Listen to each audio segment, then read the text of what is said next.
治疗精神病最有效的方式就是割开病人的太阳穴，然后用手摇钻孔器导入大脑，将额叶组织完全切除后，人将会失去所有思想与情感，精神病的症状也就完全消除了。可这一次的手术却出现了突发情况，被麻醉的病人双手突然不受控制地抬起。为了解决这个问题，这家精神病院的院长选择了更加直接的方式，为了更快更有效地切除额叶组织，院长用冰锥对着病人的眼窝，只需轻轻一敲，额叶便被轻松切除。而这样残忍的手术直接给护士长恶心吐了，甚至连一旁的男护士都不忍直视。但只有刚入职的香蕉姐却看得津津有味，在手术完成后，她还主动带头鼓掌，因为这个手术她必须要学会。就在1个星期前，香蕉姐驱车1000多公里来到这家精神病院应聘护士，但她等了几个小时后才见到院长，而院长却非常直接地拒绝了她。原因是现在护士的职位并没有空缺。就在香蕉姐准备离开时，她突然听见隔壁厕所发出了奇怪的声音，打开门才发现一个护士竟然和一个病人在行苟且之事，这也让香蕉姐想到了应对之策。在离开医院时，她悄悄从前台顺走了那位护士的手提包，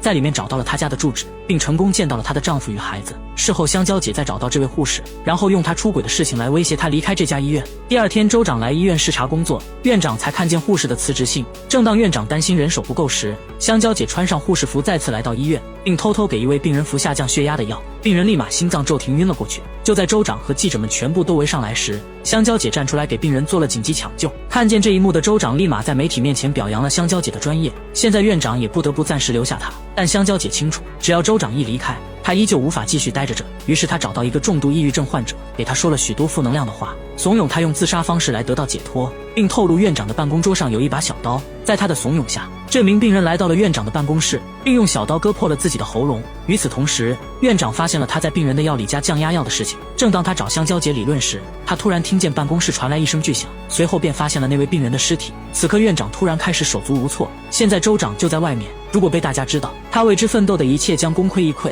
也是在这时，香蕉姐发现院长也是一名焦虑症患者，她安抚即将失去理智的院长，让他去支开州长，自己来解决尸体。成功打发走市长后，尸体也被香蕉姐推进焚尸炉火化。做完这一切后，香蕉姐也因此正式成为了这家精神病院的护士。她之所以绞尽脑汁想要混入精神病院，并不是她有多热爱这份工作，而是她有一个天大的秘密。就在1个星期前，一名男子潜入了4名神父的家中，用极其残忍的手段将其杀害。而根据当地的刑法，凶手必须在这家精神病院进行精神评估后才能上法庭。只要他被认定为一个正常人，他将会被判处死刑。而香蕉姐正是这个凶手的姐姐，她之所以混进医院，就是为了救出她的弟弟，因为弟弟是极度凶残的杀人犯，他被单独关押在地牢，就连洗澡都不能解开手铐脚链。香蕉姐为了让弟弟过得轻松些，于是向院长提出，他们应该对病人更人性化一些，这样太过野蛮。看在香蕉姐之前帮自己解决麻烦的份上，院长同意了她的提议。也是在这时，香蕉姐来到地牢与弟弟相见，她向弟弟说出了自己的计划，让弟弟一定要装成是一名精神病人，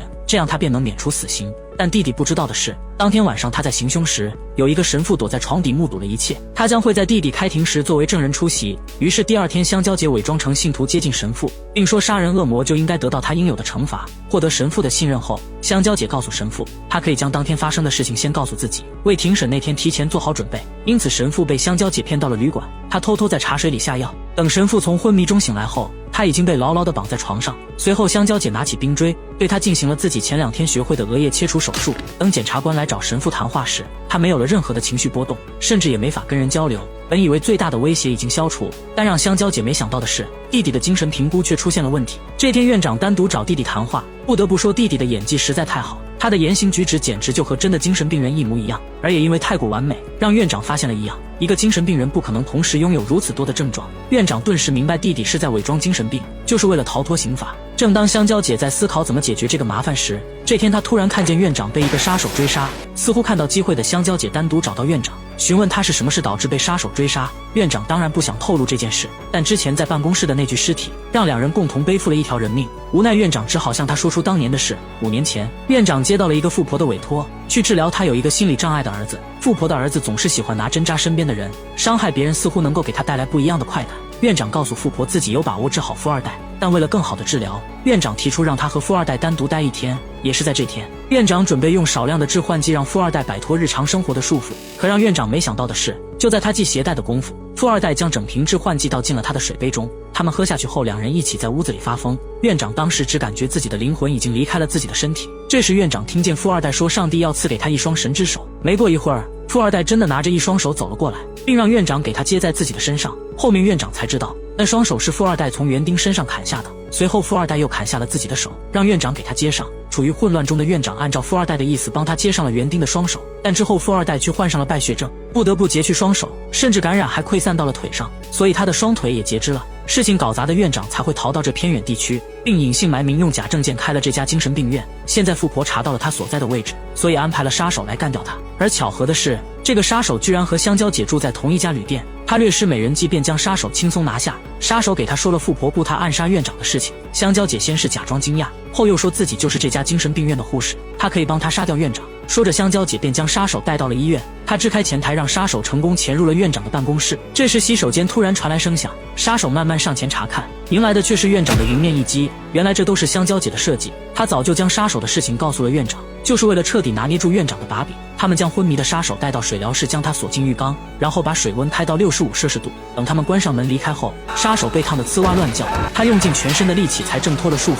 他拖着几乎面目全非的身体走出房间，却撞见了值班的警卫。这恐怖的一幕让警卫赶紧拿出手枪开枪射击，这一幕让所有人都表现得不知所措。这时院长和香蕉姐赶来收拾现场，他们再次将尸体推进了焚尸炉。香蕉姐也趁机拿走了杀手衣服里的钥匙。做完这一切后，他来到杀手的房间，找到了雇佣他富婆的资料。于是他打电话告诉富婆，他派给杀手的任务已经失败了，如果他还想除掉院长的话，只有和自己合作。香蕉姐和富婆见面后，两人非常痛快地达成了合作，只要他帮富婆除掉院长，那么将会得到100万的报酬。与此同时，为了帮弟弟脱罪，香蕉姐威胁院长帮弟弟伪造精神病的评估，并且还向他要到了护士长的职位。院长虽然非常不情愿，但对方已经知道太多自己不可告人的秘密，所以只能无奈照做。香蕉姐当上护士长的第一天，就组织大家举办一场舞会，所有精神病人和医护人员都可以参加。之后他来到地牢，告诉弟弟，他要弟弟在舞会上自残，让所有人都认为他是个精神病，这样州长才会彻底相信。听了这话的弟弟非常高兴，但他却并不是因为自己能够免除死刑高兴，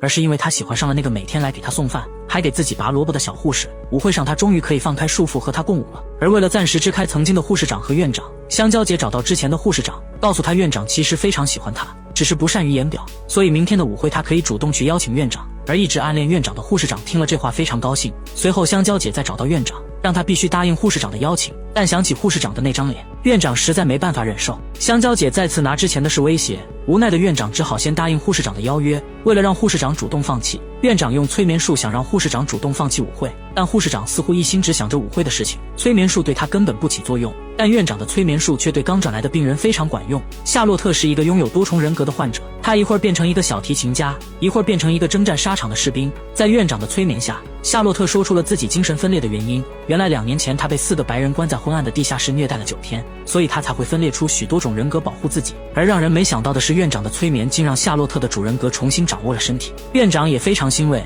这么多年来他居然用自己的能力真正的帮助到了一个病人，这也是他一直梦寐以求的。第二天舞会开始，香蕉姐提前将刀片藏在餐巾下面，然后等待时机让弟弟表演。院长一脸嫌弃地搂着护士长开始跳舞，可激动的护士长却越靠越近，这下院长彻底无法忍受。 That's enough. Let me be very clear about something. Yes, what is it? Since the day I set foot in this hospital, I have loathed you. You never speak to me again. Do you understand? If you do, I will strike you. I will strike you in the face. 被院长拒绝的护士长伤心地跑走了。这时香蕉姐跟上前安慰他，并说院长只不过是一个爱嗑药的瘾君子罢了，他根本配不上护士长的喜欢。香蕉姐很早就知道院长有严重的焦虑症，只要强迫他做自己不喜欢的事，他就一定会爆发。随后香蕉姐的计划照常进行，她向弟弟示意可以开始了。弟弟拿出刀片，可他却并没有按照计划自残，而是走到警卫的背后割开了他的喉咙。小护士也趁机拿走了警卫的枪。原来昨天2人商量好一起逃走，所以弟弟才没有按照香蕉姐的计划进行。这时州长的秘书想要劝说小护士，但他却直接开枪打倒了秘书，瞬间所有人都陷入混乱。2人也趁机开着外面的汽车逃出了精神病院，而这一切却让香蕉姐有些猝不及防。本来计划好的一切，结果现在全部功亏一篑了。而逃走的2人根本毫无计划。2人来到一个废弃的谷仓，疯狂了一晚后，2人都饿得不行。这时他们发现谷仓有一只公鸡，小护士提出让弟弟去杀了公鸡，这样他们便可以吃上鸡肉了。此刻弟弟却犹豫了，杀人不眨眼的他居然不忍心杀一只鸡。That chicken never had a mean thought. He never did one bad thing. Animals are not like people. 最后小护士只好亲自上场，在掰断鸡脖子的那一刻，弟弟甚至不敢直视。Really? You couldn't watch me? 与此同时，香蕉姐这边因为州长秘书中枪，香蕉姐一直在旁照顾，两人的关系也更进一步。出院后，秘书邀请她一起去看木偶戏，香蕉姐听见是木偶戏，却表现得非常排斥，但她却不知道该如何拒绝秘书的邀请，也只好陪同她一起来到剧场。台上拉开帷幕，木偶戏也正式开始。故事讲的是一对孤儿姐弟被送到寄养家庭，然后被虐待的故事，而这也让香蕉姐陷入了回忆。香蕉姐从小便是一个孤儿，养父母总是不分青红皂白的殴打她。这天又一个小男孩被送到这个寄养家庭，两个小孩也只能在这个地狱中抱团取暖，他们也把对方当成唯一的家人。终于在这天，一个社工发现了他们的遭遇，他非常同情这两个孩子，于是他伪造了证件，让他们在法律上成为了亲姐弟，这样他们就能一直在一起了。并且社工还为他们找到了一个非常富裕的寄养家庭。当来到寄养家庭时，养父母对他们非常好，几乎是把所有最好的都给他们。直到这天，养父母把他们带到地下室，这里有一个超大的木偶剧场，但奇怪的是舞台上却并没有木偶。后面他们才意识到，他们其实就是要上台表演的人。原来新寄养家庭的这对夫妻是一对十足的变态，他们报纸上刊登了一个名为《花季儿童》的节目，并邀请全国各地的变态来看一场乱伦大戏。姐弟俩被养父母强行逼着在众人面前发生关系，也是因为这变态的经历，让姐弟俩有了逃跑的想法。但弟弟却不想就这么跑掉，他想让养父母付出代价。于是这天晚上，弟弟偷偷潜入养父母的房间，趁他们熟睡时，先用剪刀戳下了他们的眼睛，然后又在他们的腹部捅了好几刀。弟弟这时让姐姐赶紧离开，看见这一切的姐姐非常害怕，她头也不回地逃走了。而也是这一别，香蕉姐再也没有见过弟弟，直到不久前她才在报纸上看见关于弟弟的新闻。她一直对当年的事情心存愧疚，这就是她为什么要想方设法救出弟弟的原因。而回想这一切的香蕉姐在剧场表现得有些失态，州长秘书也发现她的异样，在她的一番询问下，香蕉姐才把这段经历告诉了她。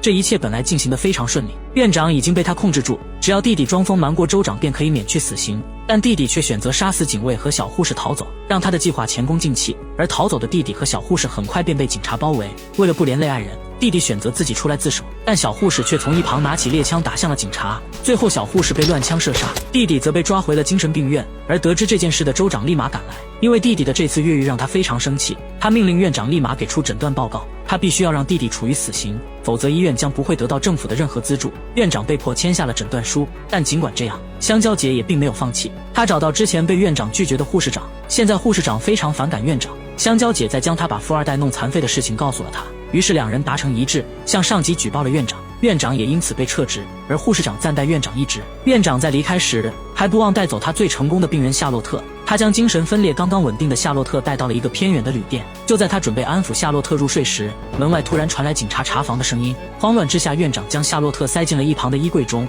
但他忘了夏洛特之所以精神分裂，就是被人关进了黑暗的地下室。等他打发走警察后，把夏洛特从衣柜中放出来时，夏洛特的其他人格又被激发出来，他把院长当成虐待他的那群人，狂暴的性格直接将其放倒，然后用旁边的匕首杀死了院长。等夏洛特情绪稳定过后，他回到了本体人格，刚刚发生的事情他已全然忘记，看着满身鲜血和院长的尸体，他有些手足无措。这时他只能打电话向香蕉姐求助，接到电话的香蕉姐立马赶往了旅店。夏洛特告诉他自己被关进衣柜后就什么都不记得了，他顿时明白发生了什么。他告诉夏洛特不要害怕，自己会处理好一切，并给了他一些钱让他去往墨西哥，自己则来到一家五金店买了一把钢锯，他割下了院长的脑袋。随后他又将这份礼物送到了富婆的面前，看见院长的人头，富婆非常激动，并痛快地支付了100万美金。富婆迫不及待地又将这份礼物送给了残疾的儿子，但看见这份礼物的富二代却并不开心，并说自己变成这样都是因为母亲，他甚至爱他的猴子胜过爱自己。当富婆趴在儿子的身上向他道歉时，他们家的园丁突然从背后出现，用钢叉杀死了富婆。原来这一切都是富二代和园丁的阴谋，就是为了继承富婆的财产，但园丁不知道的是他也被富二代利用了。事后富二代将所有罪责都推在园丁的身上。几天后，律师来到家里宣读遗嘱，富婆决定将他的一半财产捐给一家博物馆，而剩下的则全部用来照料他最心爱的宠物猴子。当然遗嘱中也有儿子的部分，那就是他死后一定要将他的儿子送进精神病院度过余生。富二代万万没想到，自己最后还是比不上一只宠物猴子。而另一边，香蕉姐回到旅店后，竟发现小时候帮助他们的社工出现在这里。他告诉香蕉姐，弟弟在当初杀死养父母后，政府其实判定弟弟属于正当防卫的，他是后来才被送到少管所。而弟弟之所以杀害那4名神父，是因为他的亲生母亲是一位修女，他因为长期遭受神父的欺辱，从而染上毒品，最后死于吸毒过量。他杀死的那4名神父，有3个都是无辜的。而社工这次来的原因就是让香蕉姐不要再想办法救他了，弟弟就是一个彻头彻尾的杀人魔，已经不可能被拯救了，让他接受死刑或许是最好的结果。但香蕉姐还是有点不忍心，他凭借州长秘书的关系找到州长，想让他给弟弟留条活路。但现在州长处于选票的关键时候，他必须要用弟弟的死来稳住群众的心，所以弟弟的处决是势在必行。无奈香蕉姐只好接受这个事实。护士长告诉了他现在执行死刑的全过程。作为人道主义，现在都选择注射死刑。随着药剂被打入体内，犯人的心脏将会在几分钟后停止心跳，他不会有任何痛苦，平静的死去。听了护士长的话，香蕉姐也总算放下了心中的执念，或许这对弟弟来说才是最好的归宿。但在行刑的前几天，州长为了迎合选民们严惩杀人犯的意愿，将注射死刑全部改成了残酷的电影，甚至他们还通过广播将整个行刑进行直播。而听到这个消息的香蕉姐非常伤心，她不想让弟弟那么痛苦的死去。她向护士长寻求帮助，希望他下次再让弟弟放风时，让护士给他注射麻醉剂，然后由他亲自为弟弟注射安乐死的毒药，让弟弟能够安详的死去。就在实行计划的前一天，香蕉姐推着丰盛的晚餐来探望弟弟，两人聊了许多。她开始埋怨弟弟为什么不按照自己的计划去做，而这一切都被他毁了。但弟弟却说自己爱那个小护士爱得太深。 Why didn't you just love me? Why?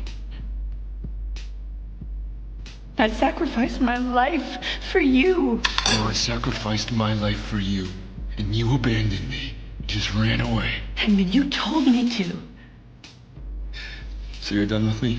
但弟弟不知道的是，他有多感谢他。香蕉姐告诉他自己是不会放弃他的。第二天，杀死院长的夏洛特突然回来了，这一次他又分裂出新的人格。他现在认为自己是这家精神病院的院长，他模仿着院长的样子和护士长说话，并拿出弟弟的报纸说他是自己最重要的病人，还说自己要通过治疗弟弟来证明自己的能力。这时医院的另一位男护士想要拦住他，但他却突然拿出桌下的手枪，并毫不犹豫地扣动了扳机。随后他挟持护士长来到关押弟弟的地牢，一枪打倒警卫，然后将弟弟放了出来。弟弟也被这一幕给整懵了，但现在也无所谓了，只要自己能逃出去。他拿起猎枪逼问护士长自己的姐姐哪去了，为什么来救自己的是一个疯子，他的计划又是什么？而被枪指着的护士长害怕的把所有的事全都说了，而得知姐姐要将自己安乐死的弟弟露出了失望的神色。他将护士长关进牢笼后，拿着猎枪和夏洛特大摇大摆地走出精神病院。就在他们驾车离开时，刚好遇见了赶来的香蕉姐。他看着离开的弟弟，也意识到他们的姐弟情分也到此为止了。几年后，香蕉姐和州长秘书来到墨西哥生活，他们生活得非常惬意。香蕉姐本以为他们会一直这样幸福地生活下去，但接下来报纸上报道的一起谋杀案让她开始感到不安。一家医院的7名护士全部遇害，她明白这一切肯定预示着什么。这时服务员拿着接通的电话来找她，当接起电话的那一刻，她就已经知道对方是谁了。 Hello, Edmund. How'd you know it was me? Because I know every thought in your head the moment you have it. I knew you wouldn't stop. And I knew you'd do something to try to get my attention. Did you like my tribute? The nurses' massacre? It was a clue. Well, Edmund, you have my full attention. Better listen to me now, sis. I don't have to. You're going to tell me that I betrayed you. And that you're coming for me. And that I should be very afraid. Well, let me tell you something, little brother. You are the one who should be afraid. Because I am coming for you.